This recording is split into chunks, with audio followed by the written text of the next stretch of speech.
शिक्षण संस्थेच्या यूट्यूब चॅनलमध्ये आपणा सर्वांचं हार्दिक स्वागत। आज आपण इयत्ता 7वीच्या विज्ञान विषयातील वनस्पती रचना आणि कार्ये हे प्रकरण अभ्यासणार आहोत। मागील इयत्तेत तुम्ही वनस्पतींचे विविध भाग अभ्यासलेले आहेत।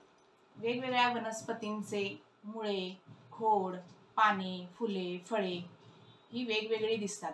त्यांचा सविस्तर अभ्यास आपण या प्रकरणामध्ये करणार आहोत। सर्वप्रथम पहिला भाग पाहू, मूळ। ज्यावेळी बी जमिनीमध्ये रुजते त्यावेळी त्या बीजापासून जमिनीच्या खालच्या बाजूला एक भाग वाढतो आणि जमिनीच्या वरच्या बाजूला दुसरा भाग वाढतो। बीच्या आतून जमिनीच्या दिशेने वाढणाऱ्या भागास आदिमूळ असे म्हणतात, तर जमिनीच्या वर वाढणाऱ्या भागास अंकुर म्हणतात। आदिमुळापासूनच मुळाची वाढ जमिनीखाली होते। मुळाच्या जमिनीलगतचा भाग हा जाडसर असतो। पुढे तो निमुळता होत जाऊन टोकदार झालेला आपल्याला दिसतो। जमिनीखाली आधारासाठी वाढणाऱ्या वनस्पतीच्या या अवयवालाच मूळ असे म्हणतात। मागच्या इयत्तेत तुम्ही मुळाचे दोन प्रकार अभ्यासलेले आहेत, सोटमूळ आणि तंतुमय मूळ। त्यापैकी इथं आपल्याला सोटमूळाची आकृती दिसत आहे। जमिनीमध्ये काही वनस्पतींच्या मुळांना उपमुळे फुटतात व ती तिरपी वाढून जमिनीत दूरवर पसरतात। पुढे झाडाला ती आधार देतात। अशा प्रकारच्या मुळांना सोटमूळ असे म्हणतात। मुळांच्या टोकांच्या भागावर केसासारखे धागे असतात, त्यांनाच मूलरोम असे म्हणतात। मुळाच्या टोकाचा भाग अतिशय नाजूक असतो। मुळाची वाढ याच भागापासून होत असते। त्याला इजा होऊ नये म्हणून त्यावर टोपीसारखा आवरणाचा भाग असतो, त्यालाच मूलटोपी असे म्हणतात। या आकृतीमध्ये आपल्याला हे प्राथमिक मूळ म्हणजे मुख्य मूळ दिसत आहे। त्यापासून फांद्यांसारखा जो भाग निघालेला दिसतो त्यालाच उपमूळ असे म्हणतात। केसासारखा जो भाग दिसतोय त्याला मूलरोम असे म्हणतात। हा खालचा जो टोकाचा भाग दिसतोय तो मूलाग्र आणि त्याच्या संरक्षणासाठी मूलटोपी हा भाग दिसतोय। मुळांचा दुसरा प्रकार म्हणजे तंतुमय मुळे। या ठिकाणी आपल्याला कांद्याची आकृती दिसत आहे। कांद्याच्या खालच्या भागात पांढरा चकतीसारखा भाग असतो, तो म्हणजेच खोड। त्या खोडापासून इथं धाग्यासारखे भाग आपल्याला दिसतायत, तीच तंतुमय मुळे आहेत। खोडापासून फुटणाऱ्या तंतुसारख्या मुळांना तंतुमय मुळे असे म्हणतात। मुळांचे सोटमूळ आणि तंतुमय मूळ हे दोन प्रकार आपण पाहिले। द्विदल वनस्पतींमध्ये सोटमूळ असते, तर एकदल वनस्पतींमध्ये तंतुमय मुळे असतात। खालच्या भागात आपल्याला इथं मक्याचे ताट दिसते आहे। या ठिकाणी ही मक्याची वनस्पती आहे। यापासून आलेली ही वरच्या भागात म्हणजे जमिनीपासून वर आणि खोडाच्या सर्वात खालच्या भागामध्ये आलेली जी मुळे आहेत त्यांना आगंतुक मुळे असे म्हणतात। या मुळांचं काय काम आहे तर बघा, मका, ऊस, ज्वारी यांना जमिनीत वाढणारी मुळे व जमिनीच्या वरील खोडापासून वाढणारी ही आगंतुक मुळे अशी दोन प्रकारची मुळे असतात।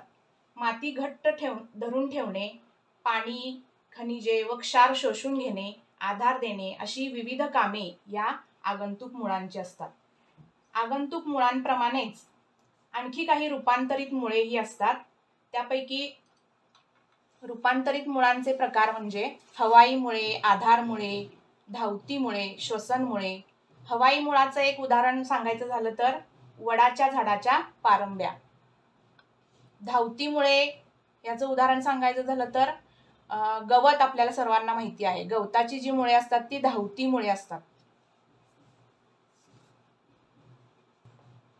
यानंतर वनस्पतीचा दुसरा भाग म्हणजेच खोड आपण अभ्यासू। रुजणाऱ्या बीजातील जमिनीच्या वर वाढणाऱ्या अंकुरापासून खोडाची वाढ जमिनीच्या वर होते। अंकुर जसजसा वाढतो तसतशी खोडाची लांबी वाढते। या ठिकाणी आपल्याला खोडाची रचना दिसत आहे। खोडावर पेरे असतात। ज्या ठिकाणी पेरे असतात तेथे पाने फुटतात। इथं आकृतीमध्ये आपल्याला पान फुटलेलं दिसत आहे। खोडाच्या दोन पेरातील अंतराला कांडे असे म्हणतात। हा पहिला पेर आणि दुसरा पेर यामधला जो भाग दिसतोय आपल्याला त्याला कांडे असं म्हणतात। तर खालच्या भागात सुद्धा दुसरं कांड आपल्याला दिसतंय। खोडाच्या अग्रभागाला मुकुल असे म्हणतात. सगळ्यात वरचा भाग म्हणजे मुकुल, तिथूनच खोडाची आणि पानांची वाढ होत असते, त्यामुळे वाढणारे टोक असं आपल्याला तिथं लिहिलेलं दिसते. ही झाली खोडाची रचना. त्यानंतर आपल्याला दिसते ती म्हणजे पानाची रचना. हा तिसरा भाग वनस्पतीचा आपण पाहतोय. खोडाला पेराच्या जागी पाने असतात. पहिल्या आकृतीमध्ये आपण पाहिलं पेराच्या जागी पान फुटलेलं दिसतंय. पाने ही सामान्यतः पातळ, पसरट आणि हिरव्या रंगाची असतात. पानाच्या पसरट भागाला पर्णपत्र असं म्हणतात. या ठिकाणी हा जो सपाट पानाचा पृष्ठभाग दिसतोय त्याला पर्णपत्र असं आपण म्हणणार आहे. पर्णपत्राच्या कडेला पर्णधारा असे म्हणतात. ही जी कडा दिसतेय पूर्ण पानाची कडा याला पर्णधारा असे म्हणतात. पर्णपत्राच्या पुढच्या टोकाला पर्णाग्र असं म्हणतात. हे जे पुढचं टोक दिसतंय ते म्हणजे पर्णाग्र. यात मुख्यतः निमुळते, टोकदार व गोलाकार असे विविध प्रकार वेगवेगळ्या पानांमध्ये आढळतात. काही वनस्पतींच्या पानांना देठ असते तर काही वनस्पतीमध्ये देठ नसते. पर्णपत्राचा खोडाशी जोडलेला भाग म्हणजेच पर्णतल, पर्णतलाशी खोड हे जोडलेलं आपल्याला पाहायला मिळतं. काही पानांच्या पर्णतलापाशी छोटासा पानासारखा भाग दिसतो. इथं आपल्याला देठाच्या शेवटच्या टोकाशी दोन छोटे पानासारखे भाग दिसत आहेत, त्यालाच उपपर्णे असं म्हणतात.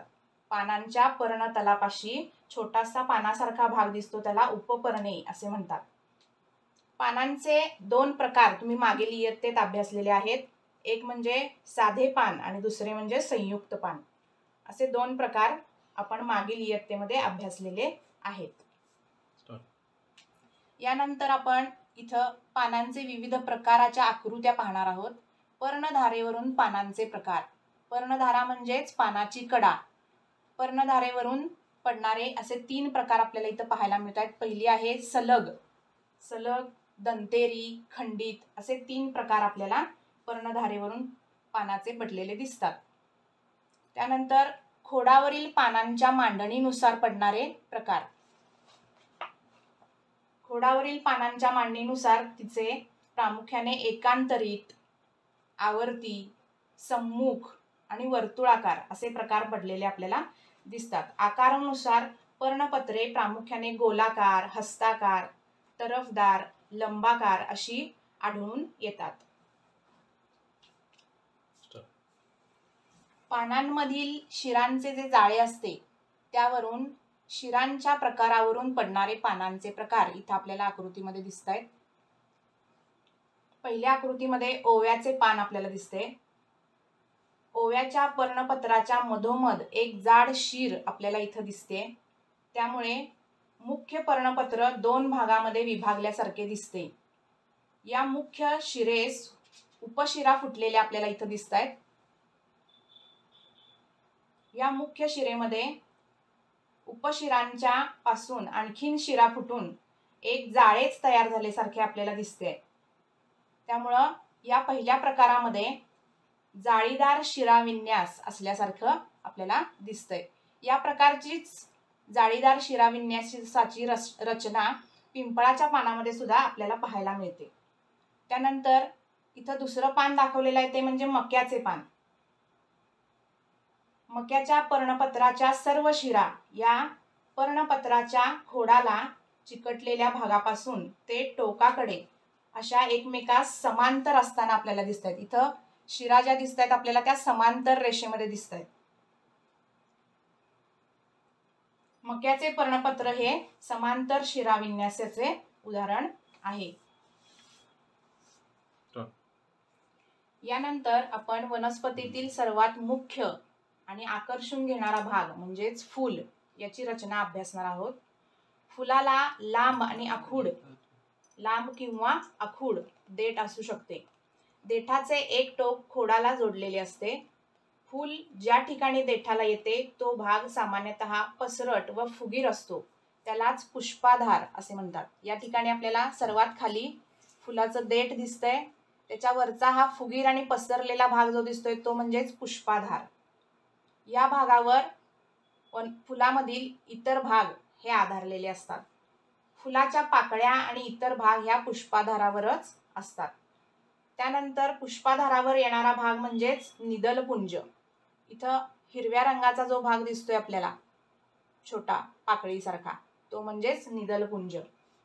कळी अवस्थेत पाकळ्या हिरव्या रंगाच्या पानासारख्या भागाने झाकलेल्या असतात. हे आवरण म्हणजेच निदलपुंज. दलपुंज, त्याच्या पुढचा आतील भाग म्हणजेच दलपुंज. पुंजलाच आपण पाकळ्या असे म्हणतो. दलपुंज पाकळ्यांनी बनलेला असतो. वेगवेगळ्या फुलांचे दलपुंज हे वेगवेगळ्या रंगाचे असू शकतात. त्यामध्ये उदाहरण सांगायचं झालं तर गुलाब, मोगरा, शेवंती, जास्वंद, कण्हेर या फुलांच्या दलपुंजाचे आकार, गंध व रंग हे वेगवेगळे असतात. दलपुंजाच्या आतील भाग म्हणजेच पुमंग. पुमंग हा पुल्लिंगी भाग, फुलामधील पुल्लिंगी भाग असतो. फुलाचा हा पुल्लिंगी भाग असून तो पुंकेसराचा बनलेला असतो. या दलपुंजाच्या आतील भाग म्हणजेच पुमंग.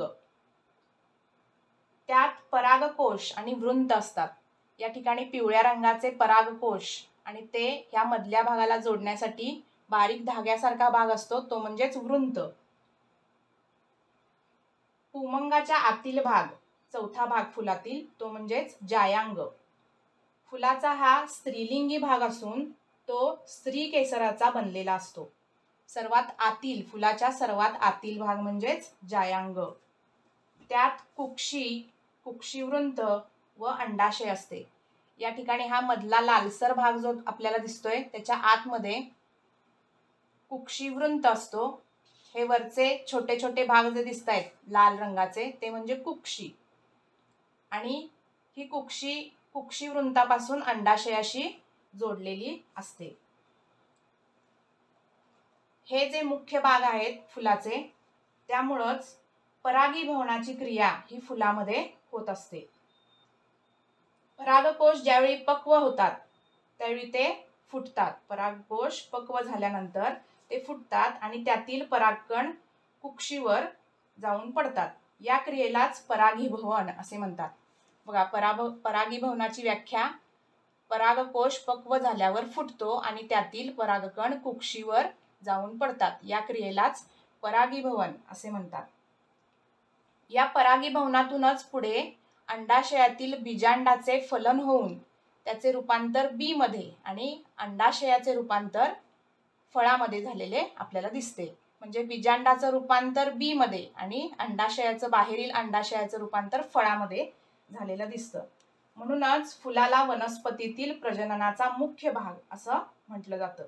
फुलाचं मुख्य कार्य काय, तर प्रजनन घडवून आणणे. परागीभवनातून फलनानंतर फुलाचे फळात रूपांतर होते.